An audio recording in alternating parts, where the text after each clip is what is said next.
An adult child of a narcissist, Anna Valerius, says, Target's trap. Loving a fantasy. Can you love the narcissist? Do you love the narcissist?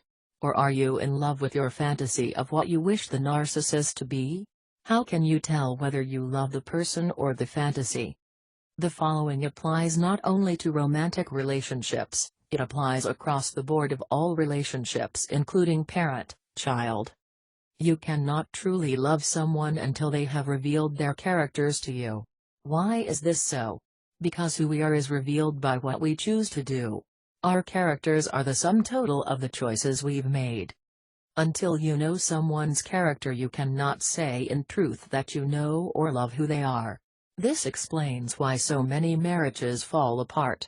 People fall in love with their imagined version of the other person and don't become acquainted with that other person's character until enough time has passed for the consistency of their characters to be revealed.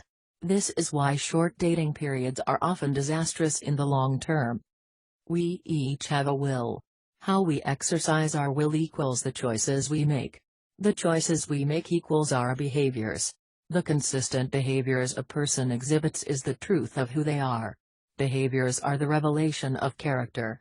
Behaviors reveal what has been happening in the unseen realm of someone's thinking. When a person, like Cho of the Virginia Tech massacre, suddenly went on a murderous rampage, he was not acting out of character. He revealed what his character truly was. We have a sudden, horrific and stark revelation of what his thinking and small choices have added up to. What Cho did is who he is. Cho forced us all to see what an evil character had been developing quietly, step by step and choice by choice, while no one was really looking. We often hear people protest after being caught in some bad behavior that it isn't like me to do this. No, it is like you. You chose to do what you did. You revealed who you are, not who you aren't, when you cheated on your husband or when you cooked the books at work. If, after having a clear view of someone's personal character traits, you have respect, admiration and trust in that person, then you can correctly state that you love this person. Then there is the situation where you have gotten to know the personal characteristics of an individual, and you find that you cannot say you love those characteristics. Yet you insist that you still love the person. Never mind that this person lies to you, cheats on you, slanders you to others, even physically abuses you. You tenaciously insist you hate their character traits, but you love the person. It is this so-called love which justifies why you are still in this bad relationship. Whatever the reason for it, there can be many. This is describing someone who has created a fantasy around the objectionable character. They are not in love with the person, they are in love with the idea of who they've decided this person is in spite of the evidence to the contrary. This is not reality-based thinking.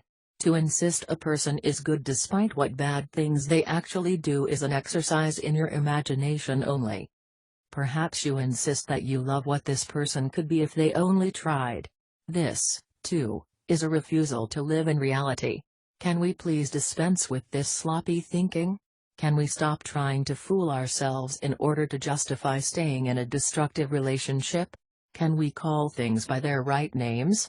Go ahead and insist that you love the rotten character, but quit doing it to make yourself believe you are a better person for doing so. Stop whitewashing their character in order to convince yourself you need to stay connected to them.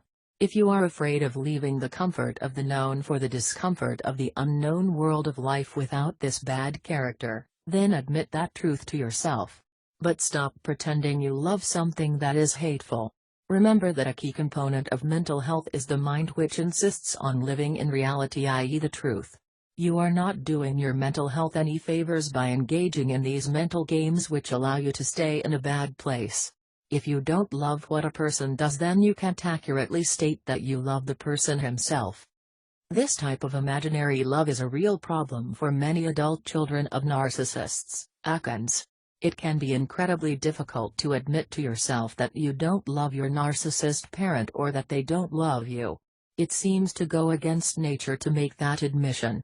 I see many Akans insisting to themselves that they love their mom or dad despite the decades of ill treatment they've received from her or him. The Akin isn't ready to give up the idea of having a loving parent, so the Akin must pretend they love this abusive parent in order to justify staying connected. They are willing to pretend that their mommy or daddy really loves them deep down, though they don't recognize they are having to imagine the love they see coming from their parent. This keeps the Akin in an actively destructive relationship. Many Akins are willing to risk their marriages and their own children's emotional and physical safety in order to keep the dream alive. This refusal to admit to reality is damaging to more than your own mental health. You can risk everything good in your life by insisting your fantasy is reality. Your refusal to walk away from a destructive parent is not a testament to your deep and abiding love for this person, it is a testament to your volitional stupidity. Do not call your dependency on a bad relationship love. It is okay to love a bad person, but only from a distance. Don't insist your love for a destructive person is justification enough for staying close to them. You risk all that is good and beautiful in life in order to love the unlovable.